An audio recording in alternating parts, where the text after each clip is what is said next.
കൊച്ചിയിൽ അപകടകരമായ രീതിയിൽ ബൈക്ക് യാത്ര നടത്തിയ വിദ്യാർത്ഥികളുടെ ലൈസൻസ് സസ്പെൻഡ് ചെയ്യാൻ MVD. കുസാറ്റിലെ 2 വിദ്യാർത്ഥികളുടെ ലൈസൻസ് സസ്പെൻഡ് ചെയ്യാൻ ശുപാർശ ചെയ്തു.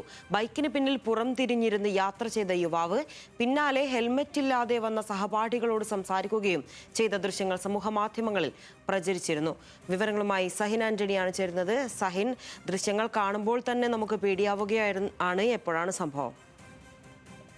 ലിൻഷ, പൊതുനിരത്തിൽ അപകടകരമായ രീതിയിൽ ബൈക്ക് യാത്ര നടത്തിയ 2 കുസാറ്റ് വിദ്യാർത്ഥികളുടെ ഡ്രൈവിംഗ് ലൈസൻസ് ആണ് സസ്പെൻഡ് ചെയ്തിരിക്കുന്നത്. മോട്ടോർ വാഹന വകുപ്പ് എൻഫോഴ്സ്മെന്റ് വിഭാഗം മോട്ടോർ വാഹന വകുപ്പിനോട് ശുപാർശ ചെയ്യുകയായിരുന്നു. എന്തായാലും ബൈക്ക് ഓടിക്കുന്നതിനിടെ പിന്നിലിരിക്കുന്ന വിദ്യാർത്ഥി പുറംതിരിഞ്ഞിരിക്കുകയും ഇരുകാലുകളും ഇരുവശങ്ങളിലേക്ക് വിട്ട് യാത്ര ചെയ്യുകയും പിന്നാലെ ഹെൽമറ്റ് ഇല്ലാതെ വന്ന സഹപാഠികളോട് സംസാരിക്കുകയും ചെയ്ത ദൃശ്യങ്ങൾ സമൂഹ മാധ്യമങ്ങളിൽ പ്രചരിച്ചിരുന്നു.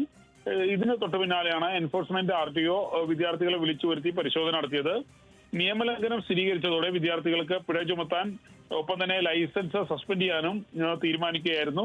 ഇതിനു പുറമെ ചില ശിക്ഷാ നടപടികളും നിർദ്ദേശിച്ചിട്ടുണ്ട്. ഇൻസ്റ്റിറ്റ്യൂട്ട് ഓഫ് ഡ്രൈവിംഗ് റിസർച്ച് സെന്ററിൽ 3 ദിവസത്തെ പരിശീലനം ഇവരോട് ആവശ്യപ്പെട്ടിട്ടുണ്ട്.